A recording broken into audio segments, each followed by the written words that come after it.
Hello, welcome to part two of a two-part series on the research-based art project called Moveable Estates by Cooking Sections in partnership with the East Gallery at the Norwich University of the Arts. My name is Matthew Darmour-Paul. I'm an artist and researcher, and in this session we'll be going through some of the research that helped to produce one of the project's outcomes, which is an audio piece called Moveable Estates, which you can listen to.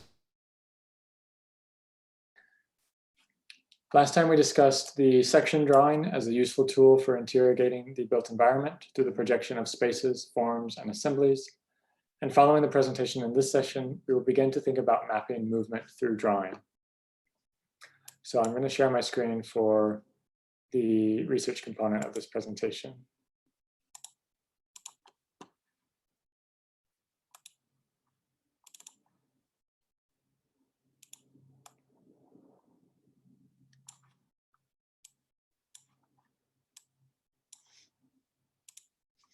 Okay, so quite frequently, there will be a news story in the UK about houses falling into the North Sea due to storms and erosion.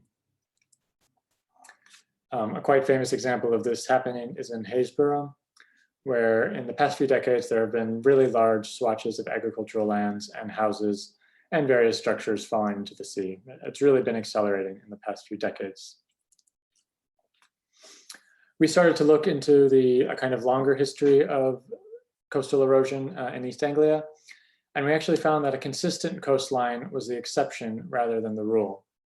The coast has been in many different locations in the country's long geological history, and these are two maps showing the coastline during Roman times. We took an interest in what's called the Saxon shore, which is seen in this medieval drawing in the middle, and it's a series of castles built along the coast to defend against invaders. The shore was marked by these fortifications that today are considered quite a ways inland from the new coastline.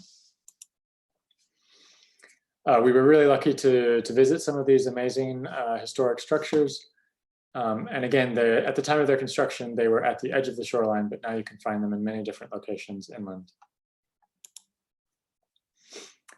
On the left here, you'll see a woodcut done in the 1600s of a large flood that filled the relatively flat lands in the area, suggesting that flooding has been ongoing for many centuries. The middle image is of the town of Dunwich, a town that is famously mostly underwater.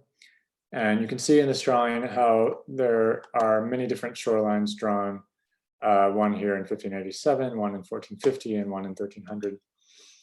That shows how the shift line has been, the coastline has been shifting along the lower south, along the coast of East Anglia. And the final image shows records taken in a church of floods since 1614. And in all these cases, we're really interested in architecture as a kind of record, as a physical record of the coastline over time. In more recent history, the Side Strand Tower in Cromer was largely relocated inland before the rest of it fell into the sea in 1916. And I believe the word side strand is an Old English term for a wide shore. One event that kind of looms large in the history of East Anglia and in the UK more generally is the North Sea flood of 1953. And this was an immense flood that affected all the countries bordering the North Sea. There was tremendous loss of life in both the Netherlands and in England, and the event was pretty well documented in the country and abroad. This is a photo from Great Yarmouth at the time. But the event sparks the first national debate about climate change and coastal erosion in the country. And while it was more damaging in the Netherlands, the flood itself initiated a series of dikes and dam system constructions that the country is still known for to this day. It really only changed infrastructurally in the UK around London through the creation of the lock and dam system. Sorry, the flood wall barrier protection system. And there was some investment in East Anglian coastline, but it was less so than in the capital. These are some more images from the North Sea flood in East Anglia. If we fast forward to the Cold War, following the Cold War and those then contemporary discussions around climate change, we can see that the largely military infrastructure that dotted the coast was repurposed to confronting climate change. And I find it really interesting that we often still use military terms to discuss fighting climate change and the threats coming from the water, using a variety of coastal defense strategies. This can be seen in the shoreline management plans that still exist for each coastal region. Typically, there will be one of 4 strategies for dealing with coastal change. Again, they carry the inflection of military language, so they're hold the line of defense, managed realignment, no active intervention, or advance the existing line of defense. This is a map of overstrand and sidestrand, and you can see the lightly shaded areas that show at-risk zones for coastal erosion.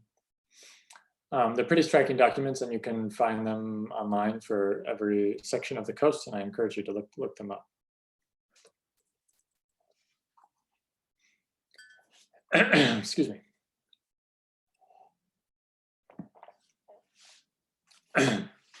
So for our project, we were looking into lifting or relocating a building along the coastline as a public event or celebration to raise awareness about the need to engage the coast more creatively with respect to the constantly shifting edge condition. And the following are some examples in the UK and abroad that we've been kind of tracking that do this. So this lighthouse in Eastbourne was built to warn oncoming seafarers of the dangers of cliffs. And because the building is extremely useful, but the cliff is gradually eroding, they decided to move the building back. And here you can see the section cut, which we discussed in the previous presentation, showing the location of various cliff edges in the past. And so Joy Cullinan, who once lived in the lighthouse, eventually through a hydraulic pump system, began the operation of moving the building inland. The structure itself required 4 large hydraulic jacks along 4 steel-topped concrete beams, which were lubricated with grease pumped in under pressure. And the building's new foundations were made in such a way that make it easier to move the platform in the future. We found this image of a farmer following the 1953 flood who moved his home with the tractor engine further inland after seeing the damage wrought by the flood. This is a lighthouse station that in 1999 was moved 2,900 feet inland from where it stood since 1870, thanks to an innovative floating foundation. Another case study we found was of Lance Martin's house along the East Anglican coast. His building was at risk of being demolished, and so one night he moved it without anyone knowing and gained another 10 meters from the coastline edge. There are many case studies like this. This is the Adas Israel Synagogue in Washington, D.C., which moved ultimately 3 blocks away from its original location at 6th and Northwest Street, accompanied by a crowd of people.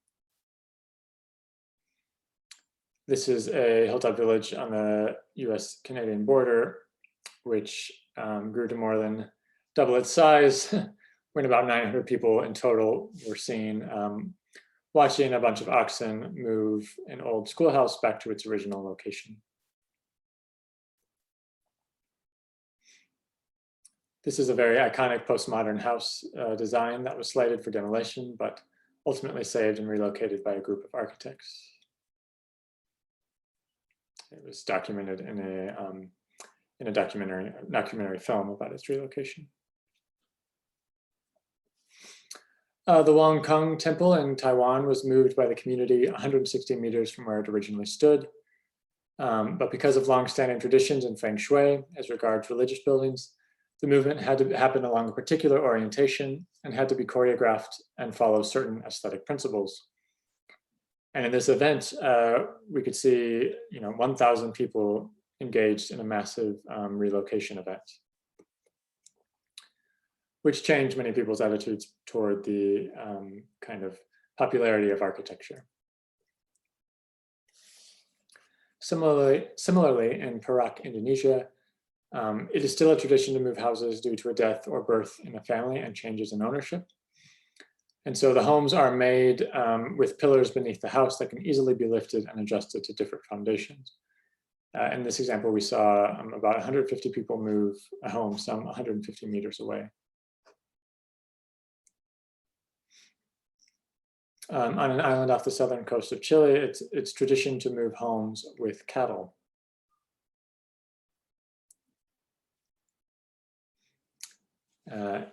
In this case study, we can see hundreds of Amish men and women rotate and move a barn 150 feet to its new location.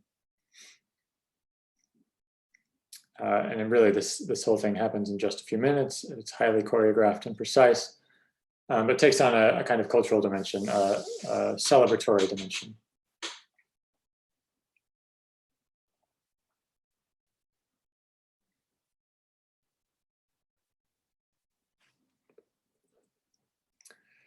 It's also important to acknowledge the politics of unwanted kinds of movement. In this example, in Turkey, there's a very historic village that the state has decided to flood with a new dam project that will provide energy to a city that will see hundreds of homes and structures underwater. And so the state has decided to relocate the buildings they deem historically significant. And you can imagine how contentious this is to the people who live in this location. It's also important when talking about the home to acknowledge which homes we're choosing to lift up and relocate. This artist in Detroit named Mike Kelly, as part of a performative piece, took his childhood home in a kind of poorer area of Detroit and moved it about the city, filming it inside and outside, creating a kind of juxtaposition between the wealth of the public institutions and other neighborhoods with the home itself he had lived in growing up. So the next section is kind of introducing the workshop, and it's really getting us to think about moving buildings in a more expansive and imaginative sense. So I'm going to share a few case studies of different speculative images of cities on the move. And this is a famous work by Archigram, which is an architecture collective in the 1960s in the UK, called A Walking City. And this city would consist of many different residents, but it would be able to move across continents and islands and bodies of water. And it carries on in this kind of, this project called Instant City, which looks at animating certain kind of mundane sections of cities, public squares, streets, houses, institutions, which are activated quite dynamically through a floating structure that deploys various types of civic or cultural infrastructures, and then can retract them and move them away. This is my own project that I did at the Royal College of Art as a Masters of Architecture student, which was looking at dry and wet wetlands in Northern California and how the human home, might adjust and contract on the basis of these changing seasons. This is a project in Skye, off the Isle of Skye by Cooking Sections called Climavore. And it's a oyster table that's built in such a way that at high tide, the table disappears and various oysters and filter feeders inside the table are able to clean the water. And when the tide is low, the table emerges and becomes a site for performative lectures and dinners relating to the management of the coastal environment in Skye. In the first presentation, I mentioned the work of Gordon Matta Clark. This is a project he did called An Architecture in the 1970s. And it was, again, a performative relocation of a typically static or immobile home construction. And it's important to mention again that there has to be a kind of empathy around this discussion because these buildings are homes at the end of the day. And so while they might be sites of spectacular or artistic intervention, they must remain engaged within a highly emotive context. And finally, two really interesting, I think, references for this exercise are looking at the movement of large monolithic structures. So this is a recent discovery or recreation done by National Geographic which speculates as to how people at Easter Island were able to move such large stone monolithic structures. And this was actually the influence for a recent speculative project called the Walking Assembly that was done at the MIT lab. And it looks at utilizing the kinds of inherent proportions, dimensions, symmetries of rotation from these Easter Island structures in order to imagine a new kind of architecture that might be more dynamic, more mobile, more capable of being moved by single people or the human body without large machinery and infrastructure, on the basis of these basic kind of physical principles around rotation, curvature, symmetry, etc.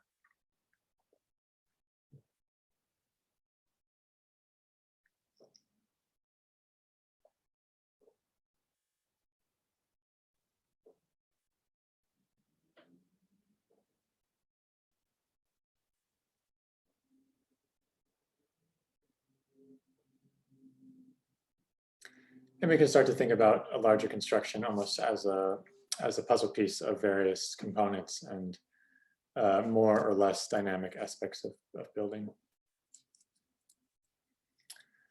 And this is another really nice example by Smout Allen called Retreating Villages, which again shows a coastline eroding in section and a structure that is adapted to respond through a variety of winches and various kinds of pulleys. So the final exercise, which is called Shifting Shorelines, will be looking at drawing and representing and mapping, transforming coastline and a structure to adapt to it. And in the same way as the first exercise, there will be a provided A4 pamphlet that has 2 pages. One will have 2 sections with gridded areas of 1 centimeter by 1 centimeter grids. And in it again, I'm encouraging you to draw a shifting shoreline and structure in plan and in section. So I would encourage you to use multiple lines to represent different locations of the coastline in past, present, and future. And these should be done with a really thin line weight to represent the multiple locations without making the drawing too messy or incoherent. And you'll be drawing the coast and a structure at approximately 1 centimeter to 100 meters. This might be more or less relevant depending on what kind of environment you want to show, but it's just to get a sense. They'll be drawing, you'll be drawing very small masses that represent houses and larger lines that represent the shifting coastline. And on the final page, you'll be drawing a shifting shoreline structure in other views. And here I'm just encouraging you to experiment with a variety of representational strategies to show movement. But also I want to give you a chance to play and actually design up using plan, section, and perspective, different kinds of dynamic assemblies. And we can also look at the use of precession and the kind of event of movement as a really interesting drawing or illustrative moment. So between these 2 pages, you should have a kind of a worksheet that gets at the design of this dynamic structure that moves with the coastline, and an experiment in representing in plan and section a coastline and structure as it moves over time. Great, so that's kind of it from me. Thank you for your attention for these past 2 sessions. Please let me know how the workshops go and email me with your results. And I hope to be in touch soon about the project and workshop. So thank you very much.